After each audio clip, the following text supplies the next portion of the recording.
नमस्कार दोस्तों, स्वागत है आपका अपने YouTube चैनल पर जिसका नाम है GTT EDU। आज हम इस चैनल पर आपके लिए गणित की जो शिक्षण विधियां चल रही है अपनी, उसमें निगमन विधि जो है उसकी विषय वस्तु जो है आपके लिए लेकर आए हैं। इससे पहले हमने संश्लेषण, विश्लेषण और आगमन विधियों की चर्चा आपके साथ की है।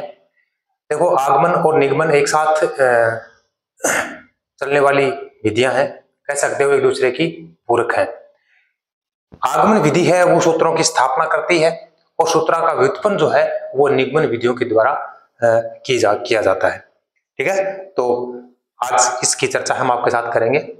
इससे पहले वीडियो को सब्सक्राइब करें, चैनल को सब्सक्राइब करें, वीडियो को लाइक करें, कमेंट करें, शेयर करें और सबसे इंपॉर्टेंट बात यह है कि विषय वस्तु को ध्यान से सुने और समझें। चलते हैं आज के इस अपने वीडियो की ओर।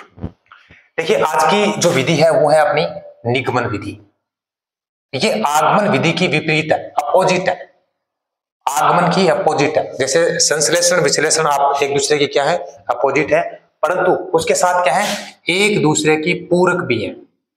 मतलब निगमन विधि जो है ये आगमन विधि के पीछे पीछे चलने वाली प्रक्रिया है, पीछे पीछे चलती है। आगमन विधि आगे चलती है, निगमन क्या करती है, पीछे चलती है। ठीक है, तो एक एक बिंदु की चर्चा करते हैं। ये शुरुआत की जो है इसकी विशेषताएं हैं, इसके लाभ और हानि, और एक दोनों विधियां जो है आगमन और निगमन, इनका संयोजन जो है हम आपके साथ आज पढ़ने वाले हैं। तो नंबर 1 है, अब ये विषय वस्तु जो है ये संदर्भ हमने लिया है गणित शिक्षा शास्त्र NCERT से। ठीक है, तो आगमन विधि जो है वो इसकी विपरीत है। कहने का मतलब यह विधि जो है आगमन विधि की क्या है, अपोजिट है।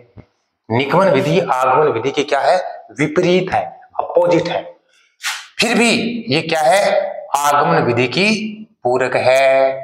मतलब काम चालक हो नहीं कभी नभी को, और को भी कभी न, मतलब एक दूसरे पर निर्भर ही, एक दूसरे की पूरक ही। ठीक है, इसके बाद है शिक्षण सूत्र है व्यापक से विशिष्टीकरण।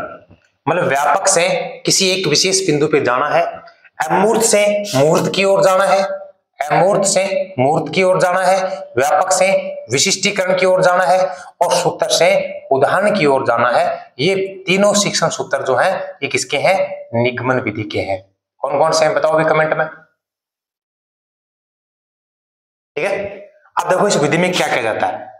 इस विधि में नियम, सिद्धांत और सूत्र, नियम, सिद्धांत और सूत्र जो है उनको पूर्व ज्ञान के आधार पर, अनुभवों के आधार पर, पूर्व ज्ञान के आधार पर, अनुभवों के आधार पर या उदाहरणों के आधार पर क्या करेंगे, विद्यार्थी को सीधे ही प्रदान किए जाते हैं।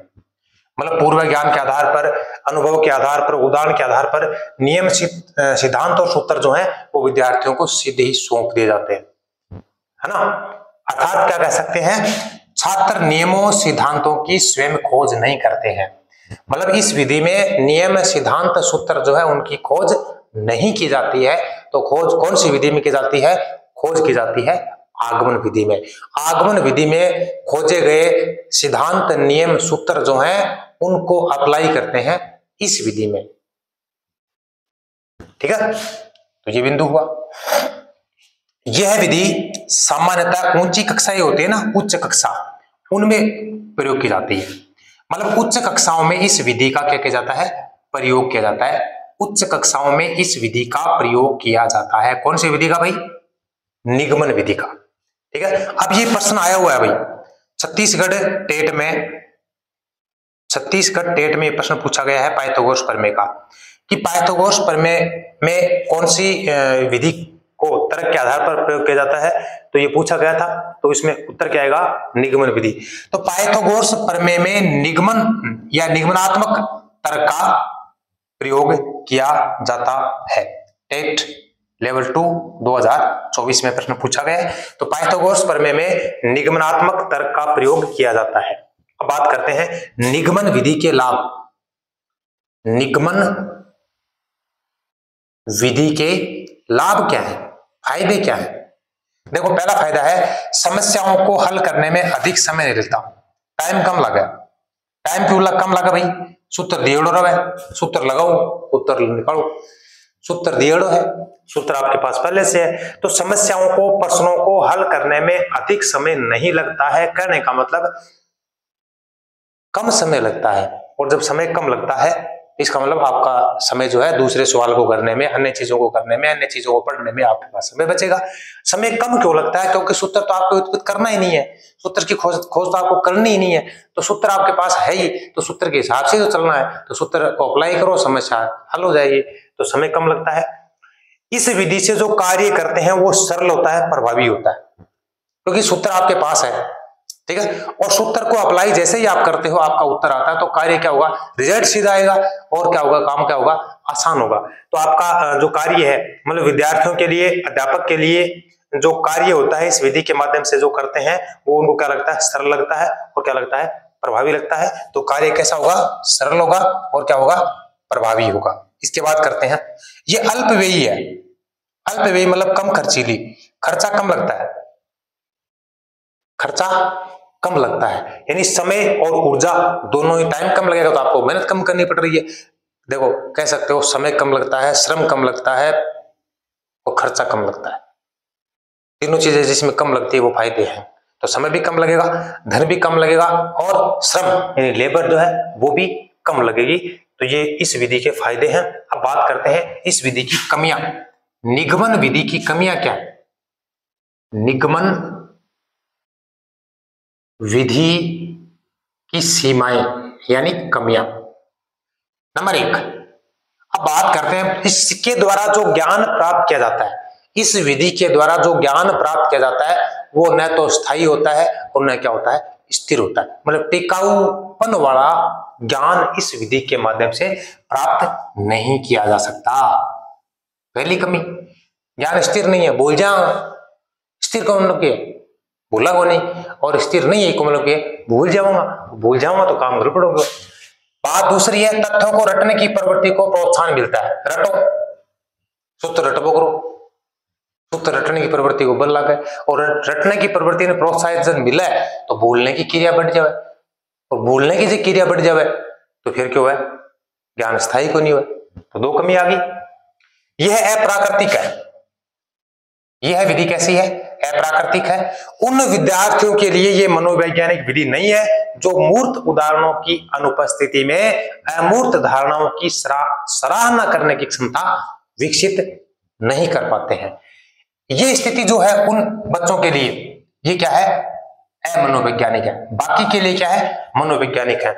मतलब जो मूर्त उदाहरणों की अनुपस्थिति में अमूर्त धारणाओं की सराहना करने की क्षमता विकसित कर पाते हैं उनके लिए तो मनोवैज्ञानिक है, और जो नहीं कर पाते हैं उनके लिए क्या है? ये अमनोवैज्ञानिक है, यानी मनोवैज्ञानिक नहीं है।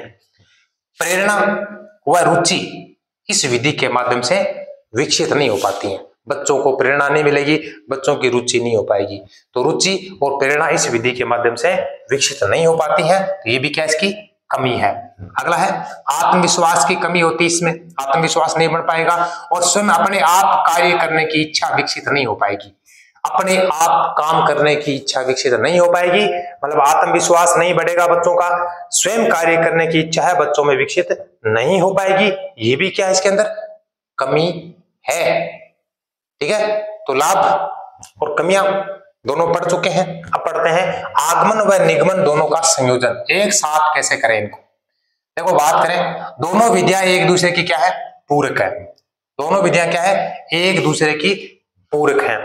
अब नंबर 2 की बात करें, नियम और सूत्र है, इन पर आगमन द्वारा पहुंचा जाता है। मतलब नियम और सूत्र जो है इनको बनाया जाता है आगमन विधि के माध्यम से, और नियम व सूत्रों को जो आगमन विधि बनाती है उनकी व्युत्पत्ति, मतलब उनका कह सकते हो आप कि नियम व सूत्रों को उदाहरणों में लागू करना, समस्याओं में लागू करने का काम जो करती है वो कौन सी करती है? निगमन विधि के द्वारा किया जाता है। अर्थात बात ये कह सकते हैं कि आगमन विधि आगे आगे चलती है, आगमन विधि आगे आगे चलती है तथा निगमन विधि पीछे पीछे चलती है। बात यह है, आगमन विधि आगे आगे चलती है और निगमन विधि उसके पीछे पीछे चलती है। तो यह है भाई आपकी निगमन विधि, जिसकी चर्चा हमने आपके साथ की है। उम्मीद है आपको अच्छी लगी होगी। तो वीडियो कैसा लगा बताएं। अब एक दो चीजें मैं आपसे पूछने वाला हूं। कौन सा प्रश्न जो है टेट में पूछा गया 2024 में, वो बताएं। निगमन विधि जो है उसकी सामान्य जो बातें हैं, विशेष बातें हैं, वो कौन कौन सी हैं, इसके लाभ क्या है, इसकी सीमाएं क्या है, और आगमन निगमन विधि का संयोजन जो है वो कैसे होता है। ये दो तीन महत्वपूर्ण बातें हैं जो आपको कमेंट में बतानी है। ठीक है, मिलते हैं अगले वीडियो में अगली एक विधि के साथ। तब तक खुश रहें, मस्त रहें, स्वस्थ रहें। चैनल को सब्सक्राइब करें, वीडियो को लाइक करें, कमेंट करें। धन्यवाद।